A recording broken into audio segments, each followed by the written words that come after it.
was in the movie theater. No, I was not a part of the crowd, but I was the screen, and all eyes focused on me, and instantly I froze. Put my Christian life on pause, forced the conviction in my heart so it wouldn't stop me from fulfilling my heart's desires, ignored the numerous Bible verses that kept coming up in my head, and I took a sip. I expected this drink to quench my thirst to be accepted, and for so long I desperately wanted a name for myself, and conforming was the first step to being lit. And with the stressful week I just had, Lord knows. Sorry, my friend, who always seemed to know exactly what I need, just knew how much I needed a drink.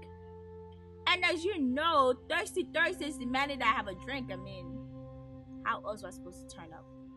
After all, the Bible warned about getting drunk, so drinking without being drunk was absolutely not a problem. Sip. Another one. And besides, I was the center of attention as people wondered why these college freshmen never tasted an alcoholic drink in their lifetime. So I took another sip. Memories of events that happened throughout my week replayed in my head like the trailer of a really bad movie. Repeatedly, I tried to convince myself that I needed a release, which made me deserving of these drinks, so I took another sip. The room transformed into a Garden of Eden as a serpent's voice rang in my ears like a thunderstorm, asking me, did God really say? Because, God knows my struggles. Like Adam, I gave into the temptation, found something stronger, had a nice toast with my friends, and I took another sip.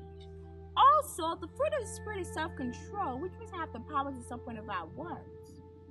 But first, can I get a refill? It's intoxicating my mind.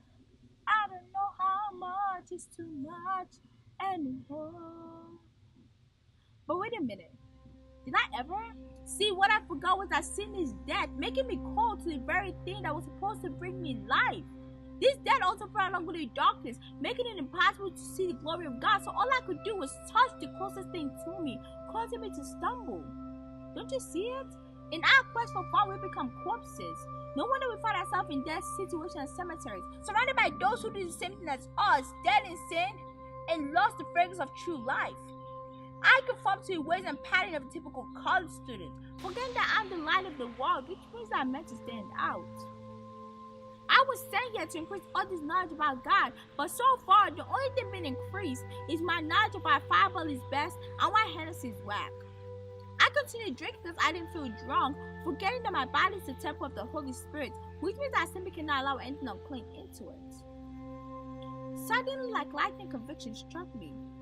How can I lead the world to Christ when I've lost sight of the true living word? How can I claim to be a minister of Christ when instead of drinking from the fountain that promises to never leave me thirsty again, I took several shots to loosen up? How can I claim to be a minister of Christ when instead of drinking from the fountain that promises to never leave me thirsty again, I took several shots to loosen up? How can I claim to feel the Spirit of God? Because really, if I was truly filled, there would be no room for anything else. Sip. Sip. Sip. I could sip all I want, but if I'm not sipping from the fountain of life or drinking from the rivers of living water, no other wine or spirit could satisfy me. I've come to realize my walk is not about me. I am simply Christ's living microphone, an object he chooses to use to spread his word. But what good is a mic without his power, which I lost in the process of getting loose? Though I didn't get drunk, I chose to be under the influence instead of being influenced by what Christ says is true. Though I didn't get drunk, I made a God out of this drink, expecting it to give me a release from all my troubles. But see, my problems did not fade away with the night. Instead, I woke up with 99 problems and a hangover. Though I didn't get drunk, God created everything on earth with a purpose. And if my drinking doesn't have a purpose, then what's the point?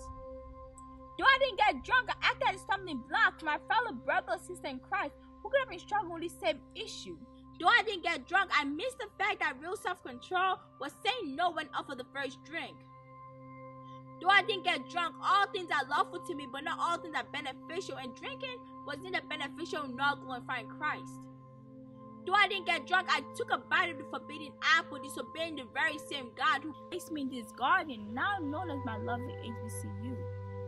Besides, how useful was the acceptance I desperately craved if I needed to change the state of mind I was in just to fit in when God already accepted me before I was conceived? What was the point of a turned up night if I would not be present at the most turned up event in heaven? My identity got swallowed up in my drink because I simply wasn't in the right state of mind to let others know I was a Christian. And somehow, this thing has found its way into my identity because I find it hard to have fun without it.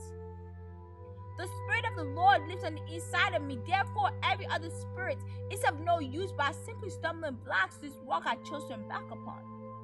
I choose to live for the one who died for me. I provided all things pertaining to life and godliness. I choose to crucify my flesh daily, knowing that for my sake, Christ watched the nails pierce deeply into his skin, yet he remained in that cross. I choose to abandon the filth and dirt of the world, knowing that my master was treated like dirt just to make me ready to be his bride. I choose to carry my cross daily, knowing that the cross no longer represents shame, but a chance to let others know about the greatest sacrifice done to mankind. So gone are those days when I turned to spirit to fill the dry wells of my heart, knowing that God left his spirit on earth for that reason, because in every season of my life, he's there to quench my thirst.